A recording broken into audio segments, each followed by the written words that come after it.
सभी विद्यार्थियों का एक बार पुनः smart study with LB sir के यूट्यूब चैनल पर मैं बहुत आप लोग का स्वागत कर रहा हूं।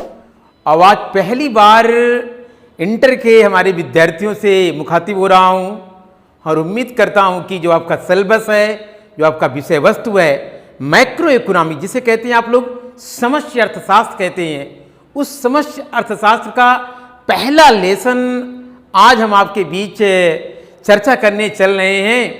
और उम्मीद करते हैं, आशा करते हैं कि विद्यार्थी हमारा पूरी तरीके से विषय को समझ पाएगा, ताकि मतलब क्या नाम है कि आने वाले जो आगामी दिन में जो एग्ज़ाम होने वाले जैक में एक बेहतर नंबर ला करके कहीं ना कहीं अपना जो इस मतलब कह लीजिए कि कैरियर है उसको बेहतर करेगा।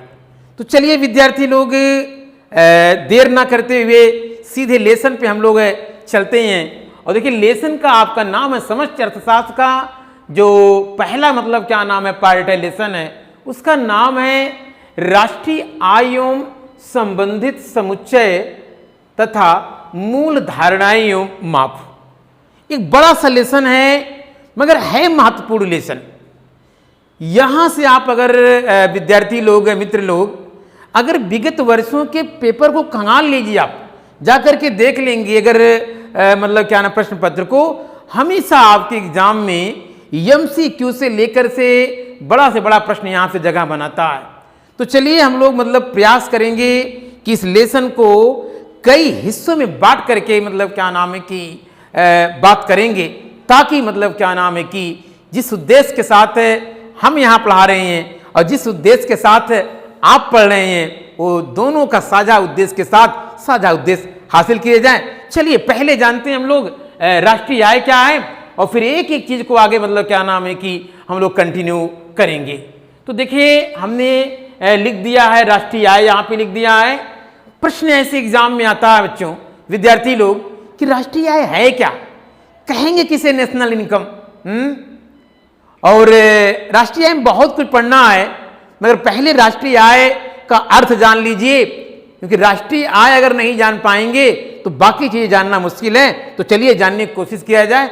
राष्ट्रीय आय कहते हैं राष्ट्रीय आय के संदर्भ में कि किसी वित्तीय वर्ष में क्या करें, किसी वित्तीय वर्ष में उत्पादित अंतिम वस्तुओं और सेवाओं का जो मूल्यों का योग है उसे हम लोग नाम क्या देंगे, राष्ट्रीय आय। जरा बोर्ड पे देखिए, आपके नोट्स के लिए लिख दिया हमने कि किसी वित्तीय वर्ष में उत्पादित अंतिम वस्तुओं और सेवाओं का जो मौद्रिक मूल्य का योग है वही किसी देश का क्या कहलाता है, राष्ट्रीय आय। अब हमेशा याद रखना पड़ेगा कि जब भी हम राष्ट्रीय आय की बात करेंगे तो आपको दो तीन चीजें आपको जरूर ध्यान में रखना पड़ेगा। देखिए पहला शब्द क्या आया है, आया है वित्तीय वर्ष आया है। क्या आया है, वित्तीय वर्ष आया है। इसको आपको ध्यान में रखना पड़ेगा कि जब भी हम राष्ट्रीय आय की बात करते हैं हमेशा एक वित्तीय वर्ष लेते हैं। क्या लेते हैं, एक फाइनेंशियल ईयर लेते हैं। और फाइनेंशियल ईयर कहां से कहां माना जाता है, तो याद करिएगा फाइनेंशियल जो ईयर होता है 1 अप्रैल से क्या माना जाता है, 31 मार्च। क्या माना जाता है, 1 अप्रैल से 31 मार्च की जो समय सीमा होती है इसी को हम लोग नाम क्या देते हैं, वित्तीय वर्ष। तो याद रखिएगा विद्यार्थी लोग, भूलिएगा नहीं कि जब भी आप राष्ट्रीय आय की बात करेंगे, जब भी आप नेशनल इनकम की बात करेंगे, हमेशा याद रखिएगा हम शुरुआत कहां से करते हैं, वित्तीय वर्ष की बात करते हैं। क्या करते हैं, वित्तीय वर्ष की बात करते हैं। और वित्तीय वर्ष का मतलब ये होता है अर्थशास्त्र में कि 1 अप्रैल से 31 मार्च। विद्यार्थी लोग जब जनवरी का महीना आता है उसे आप नया वर्ष बोलते हैं ना, मगर यहां जब वित्तीय वर्ष जो स्टार्ट होता है वो कहां से स्टार्ट होता है, 1 अप्रैल से, और समाप्त कहां होता है, 31 मार्च। तो ये जो 1 अप्रैल से 31 मार्च के बीच की जो समय सीमा है, अवधि है, उसे हम लोग नाम क्या देंगे, वित्तीय वर्ष। तो हमने देखिए क्या लिखा था, किसी वित्तीय वर्ष में उत्पादित अंतिम वस्तुओं एवं सेवाओं के मौद्रिक मूल्य का योग। विद्यार्थी लोग याद ही रखिएगा, देखिए एक शब्द देखिए और मिल रहा है, क्या मिल रहा है, अंतिम। दूसरा आप समझने की कोशिश करिएगा कि राष्ट्रीय आय में हम लोग क्या जोड़ते हैं? अंतिम वस्तुओं मतलब क्या नाम है कि वस्तुओं एवं सेवाओं के मूल्यों का योग करते हैं। बहुत इंपॉर्टेंट बात हमारी आपके बीच चल रही है। अंतिम वस्तुओं और सेवाओं के मूल्यों का योग करते, मतलब हम कुल मिला जुला के हम लोग जो मतलब राष्ट्रीय आय में जोड़ेंगे, हम लोग अंतिम वस्तु को जोड़ेंगे। देखिए हमने लिखा है कि राष्ट्रीय आय में दोहरी गणना से बचने के लिए हम हमेशा क्या जोड़ते हैं? अंतिम वस्तुओं एवं सेवाओं के मूल्य को जोड़ते हैं ताकि दोहरी गणना ना हो, ताकि डबल एंट्री ना हो, दोहरी गणना ना हो। क्योंकि दोहरी गणना अगर हुई तो राष्ट्रीय आय का जो मतलब क्या नाम है कि जो तस्वीर सामने आएगी वो सही नहीं होगी, बल्कि भ्रामक होगी। क्यों भ्रामक हो, क्यों सही नहीं होगा? क्या इसके मतलब क्या प्रॉब्लम क्रिएट करेगा? प्रॉब्लम ये क्रिएट करेगा कि जब आपके राष्ट्रीय आय की सही तस्वीर पता नहीं लगेगी, अर्थव्यवस्था की सही स्थिति पता नहीं चल पाएगी, तो भारत सरकार जो अपने देश के नागरिकों के लिए, जनमानस के लिए तमाम कल्याणकारी योजनाएं चलाना चाहती है, तो बताइए जरा आपको, जब देश की राष्ट्रीय आय की सही स्थिति ही नहीं पता चल पाएगा फिर कैसे चला पाएगी? तो इस नाते याद करिएगा कि जब भी राष्ट्रीय आय होगी, हम वित्तीय वर्ष की बात करेंगे, जब भी राष्ट्रीय आय की बात आएगी हम अंतिम वस्तुओं और सेवाओं के जो मूल्य हैं उनको जोड़ेंगे। अब यहाँ पे एक बात आपको हम और बताना चाहेंगे, जरा ध्यान से सुनिएगा, इसको रफ कर दे रहे हैं ताकि मतलब नई बात को आपको समझा सकें हम। जरा देखिए आप लोग, अब समझिए क्या कह रहे थे। जैसे आपने कहा कि मतलब हमने कहा कि राष्ट्रीय जो आय है वो मतलब क्या नाम है कि सिर्फ हम लोग किसको जोड़ेंगे? किसको जोड़ेंगे? अंतिम वस्तुओं सेवाओं के मूल्यों को जोड़ेंगे। और ऐसा क्यों हो? ताकि दोहरी गणना ना हो। ऐसे प्रश्न आएगा कि आखिर क्यों राष्ट्रीय आय में सिर्फ अंतिम वस्तुओं और सेवाओं के मूल्यों का योग जोड़ा जाता है? तो विद्यार्थी लोग याद करिएगा, साथी लोग, मित्र लोग, क्योंकि ऐसा ये टॉपिक चल रहा है, आप एकेडमिक टू कंपटीशन लेवल की बात चल रही है कि चाहे जहां आप इसको यूज कर सकते हैं राष्ट्रीय आय को, कि इसलिए जोड़ते हैं ताकि मतलब क्या नाम, दोहरी गणना ना हो। डबल एंट्री से बचने के लिए हमेशा हम लोग क्या करते हैं? राष्ट्रीय आय में अंतिम वस्तुओं और सेवाओं को जोड़ते हैं। अब समझिए, अच्छा अंतिम वस्तु क्या होती है? इसका मतलब साफ साफ ये है कि जो वस्तुएं होती हैं, क्या होती है, जो गुड्स होती हैं वो मुख्यतः दो प्रकार की होती हैं। एक होती है मध्यवर्ती वस्तु, क्या होती है? मध्यवर्ती वस्तु होती है। एक क्या होती है? मध्यवर्ती वस्तु होती है। और एक क्या होती है? अंतिम, क्या होती है? अंतिम वस्तु एवं सेवा। क्या बोलेंगे? मध्यवर्ती वस्तु एवं सेवा और अंतिम मतलब क्या नाम है कि वस्तु एवं सेवा। अब समझिए, अभी हमने आपके सामने ये रखा कि जो राष्ट्रीय आय हमारा है, हमेशा हम किसको जोड़ते हैं? अंतिम वस्तुओं सेवाओं को जोड़ते हैं। क्यों ऐसी मतलब क्या ना, अंतिम वस्तु है क्या? मध्यवर्ती वस्तु है? क्यों मध्यवर्ती वस्तु को हम राष्ट्रीय आय में नहीं जोड़ती हैं? क्या ऐसा रीजन है, क्या ऐसा फैक्टर है? तो याद करिएगा, पहले तो ये जान लीजिए कि वस्तुएं दो प्रकार की हो रही हैं, एक मध्यवर्ती वस्तु और क्या हुआ? अंतिम वस्तु। और हम बार बार कह रहे हैं, इसलिए बार बार कर रहे हैं कि एमसीक्यू में लगातार प्रश्न आता है कि राष्ट्रीय आय में सिर्फ अंतिम वस्तु को जोड़ा जाता है। तो बेटा मध्यवर्ती वस्तु क्या होती हैं और अंतिम वस्तु क्या होती हैं? अगर ये आपको क्लियर हो गया, डिक्लेयर हो गया, आपने कॉन्सेप्ट क्लियर कर लिया, तो अपने आप कहेंगे कि सर बहुत अच्छा राष्ट्रीय आय मतलब क्या की परिभाषा है, कहीं कोई प्रॉब्लम होने वाला नहीं है। तो मध्यवर्ती वस्तु बेटा वो वस्तु होते हैं कि जो अंतिम वस्तुओं के निर्माण में प्रयोग होता है या यूज होता है कच्चे माल के रूप में, रॉ मटेरियल के रूप में, उसे हम लोग क्या कहते हैं? मध्यवर्ती वस्तु। क्या बोलते हैं? मध्यवर्ती वस्तु। कि जो अंतिम वस्तुओं के निर्माण के लिए जो रॉ मटेरियल के रूप में, कच्चा माल के रूप में, सहयोग के रूप में हम यूज करते हैं, उसे हम लोग नाम क्या देते हैं? मध्यवर्ती वस्तु। और इसी मध्यवर्ती वस्तु से जो वास्तव में जिस वस्तु का निर्माण होता है उसे हम लोग क्या बोलते हैं? अंतिम वस्तु एवं सेवा। जरा विद्यार्थी लोग कल्पना करें, एक बार आपने मध्यवर्ती वस्तु का मूल्य जोड़ लीजिए और फिर इसी मध्यवर्ती वस्तुओं से तैयार जो मतलब वस्तु एवं सेवा है जिसे आप क्या बोलते हैं अंतिम वस्तु एवं सेवा बोल रहे हैं, एक बार आप इसको जोड़ लीजिए। जरा आप बताइए आप लोग यहाँ डबल एंट्री हो रही है कि नहीं? डबल एंट्री हो रही है कि नहीं हो रही है कि एक बार आप मध्यवर्ती वस्तु जो रॉ मटेरियल के रूप में आप किसी वस्तु का निर्माण कर रहे हैं उसको जोड़ रहे हैं और फिर मध्यवर्ती वस्तु से जो तैयार जो वस्तु है उसका मूल्य जोड़ रहे हैं। इसका मतलब यहाँ पे क्या हो रहा है, यहाँ पे दोहरी गणना होने की संभावना है। क्या है? दोहरी गणना होने की संभावना है। और विद्यार्थी लोग याद करिएगा, इसी दोहरी गणना से बचने के लिए हमेशा हम मतलब क्या नाम है कि अंतिम वस्तुओं सेवाओं के मूल्यों को जोड़ते हैं, ना कि मध्यवर्ती वस्तुओं के मतलब वस्तुओं सेवाओं के मूल्यों को योग करते हैं। तो साथी लोग, मित्र लोग, विद्यार्थी लोग याद रखिएगा कि जब भी राष्ट्रीय आय की बात आएगी, नेशनल इनकम की बात आएगी, तो हमेशा हम कह लीजिए मतलब क्या नाम है कि मध्यवर्ती वस्तुओं को ना जोड़ करके अंतिम वस्तु को जोड़ते हैं। प्रश्न आएगा कि अंतिम वस्तुओं और सेवाओं को क्यों राष्ट्रीय आय में जोड़ते हैं, तो याद रखिएगा मतलब क्या नाम है कि ताकि डबल एंट्री ना हो, दोहरी गणना ना हो।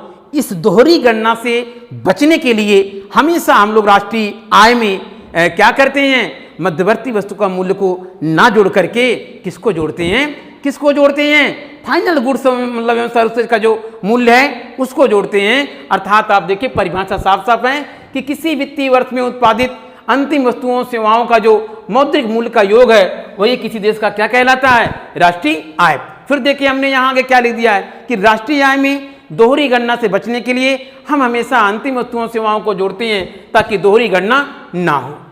अब समझिए, देखिए आगे देखिए क्या लिखा हुआ है कि जो राष्ट्रीय आय है एक प्रवाह चर है। क्या है? प्रवाह चर है, मतलब एक निश्चित समयावधि से संबंधित है, कई वर्षों का नहीं है, बल्कि एक वर्ष में जितनी वस्तुओं सेवाओं को मतलब हम लोग क्या नाम है कि उत्पादन होता है, उनका जो मौद्रिक मूल्य होता है या बाजार मूल्य होता है, उसी को हम लोग राष्ट्रीय आय बोलते हैं। तो ऐसे प्रश्न आएगा कि राष्ट्रीय आय एक प्रवाह चर है, राष्ट्रीय आय की स्टॉक चर है, राष्ट्रीय आय दोनों है।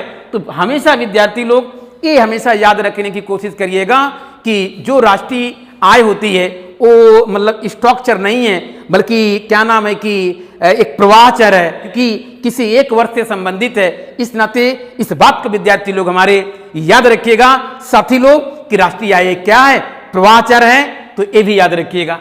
अब चलिए जरा बताइए, थोड़ा से रफ करते हैं यहाँ पे। अब देखिए क्या कह रहे हैं, पुनः कुछ चीजें और बाकी है, जरा देख लीजिए, फिर आगे बढ़ते हैं हम। अब देखिए यहाँ पे क्या है कि यहाँ देखिए लिखा हुआ है कि किसी वित्तीय वर्ष में, सपोज दैट मान लीजिए विद्यार्थी लोग आप 2020 और 21 का कितना, आप 2020 और 2021 का मान लीजिए आप राष्ट्रीय आय ज्ञात करना चाहते हैं। क्या ज्ञात करना चाहते हैं? 2020-21 का राष्ट्रीय आय ज्ञात करना चाहते हैं।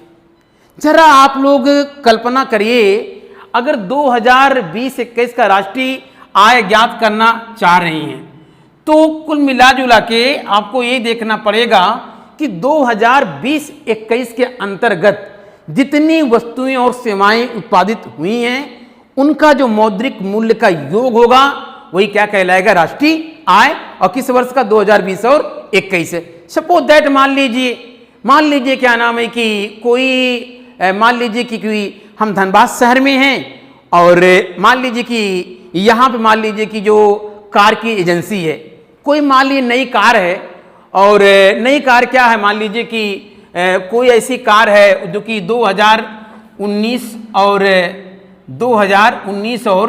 20 में वो कार उत्पादित हुई है। 2019 और 20 में कार उत्पादित हुई है, कितने में? 2019 और 20 में। मगर आज तक शोरूम में वह कार एकदम चमचमा रही, एकदम नई है, और शोरूम में मतलब क्या नाम ऐसे पड़ी हुई है, चमचमा रही एकदम, मगर आज तक अभी उसके कोई कस्टमर वहां पे नहीं गए हैं, खरीदने वाला कोई नहीं गया है। तो जरा आप एक कल्पना करिए, अगर मान लीजिए 2019 और 20 में अगर मान लीजिए जो कार का उत्पादन हुआ है जो बिक नहीं पाया है, क्या हम 2020 और 2021 के राष्ट्रीय आय में जोड़ेंगे? जोड़ेंगे? नहीं जोड़ेंगे। याद करिएगा, राष्ट्रीय, इसे हमने कहा कि राष्ट्रीय आय किसी विशेष वर्ष से संबंधित है।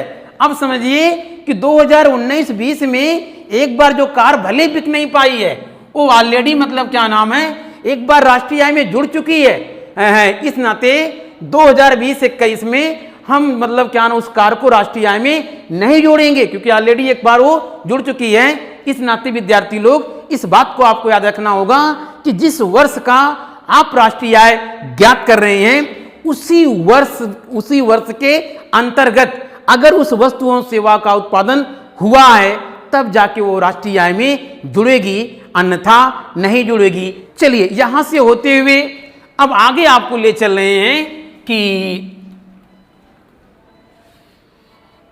अब शायद मुझे लगता है विद्यार्थी लोग यहां पे क्लियर हो गया होगा कि राष्ट्रीय आय मतलब क्या नाम क्या है। पुनः हम समझा दे रहे एक बार कि किसी वित्तीय वर्ष में उत्पादित अंतिम वस्तुओं सेवाओं का जो मौद्रिक मूल्य है, उसे हम लोग राष्ट्रीय आय कहते हैं। और याद करिएगा, राष्ट्रीय आय में हम सिर्फ मतलब क्या नाम है कि अंतिम वस्तुओं सेवाओं को जोड़ते हैं। ऐसा इसलिए जोड़ते हैं ताकि डबल एंट्री ना हो पाए, दोहरी गणना ना हो पाए, और साथ में जिस वर्ष का राष्ट्रीय आय हम लोग ज्ञात करते हैं, वह वर्ष उसी वर्ष से संबंधित होनी चाहिए। इस नाते मतलब क्या नाम है कि आप कह सकते हैं कि जिस वर्ष में वह वस्तु उत्पादित होगी या सेवा उत्पादित होगी, उसी वर्ष की राष्ट्रीय आय कहलाएगी। और अगली बात हमने ये कहा, राष्ट्रीय आय क्या है? प्रवाहचर। राष्ट्रीय आय क्या है? प्रवाहचर। अब मित्र लोग, साथी लोग, इसके आगे जो हमें बात करनी है कि राष्ट्रीय आय की जो विभिन्न अवधारणाएं हैं, क्या है?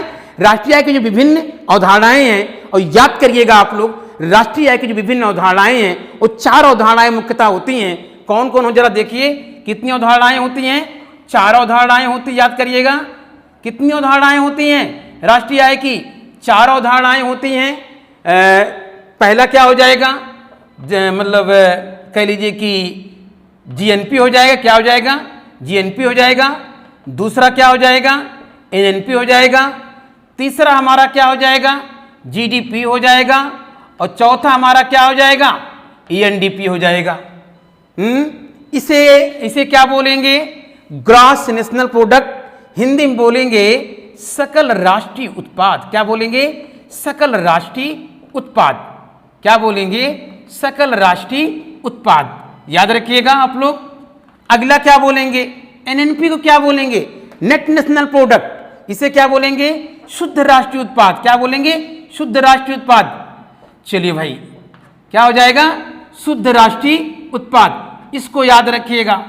तीसरा हमारा क्या है? बहुत इंपॉर्टेंट है। आज वर्तमान में जीडीपी मार्केट प्राइस को ही राष्ट्रीय आय कहा जा रहा है, और पहले क्या था? एनएनपी फैक्टर कास्ट को राष्ट्रीय आय बोलते थे।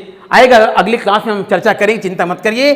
ग्रॉस डोमेस्टिक प्रोडक्ट, या जिसे कहते हैं कि सकल घरेलू उत्पाद। क्या है? सकल घरेलू उत्पाद। ये ध्यान रखना पड़ेगा आपको। क्या कहेंगे? सकल घरेलू उत्पाद। ये आपको याद रखना पड़ेगा।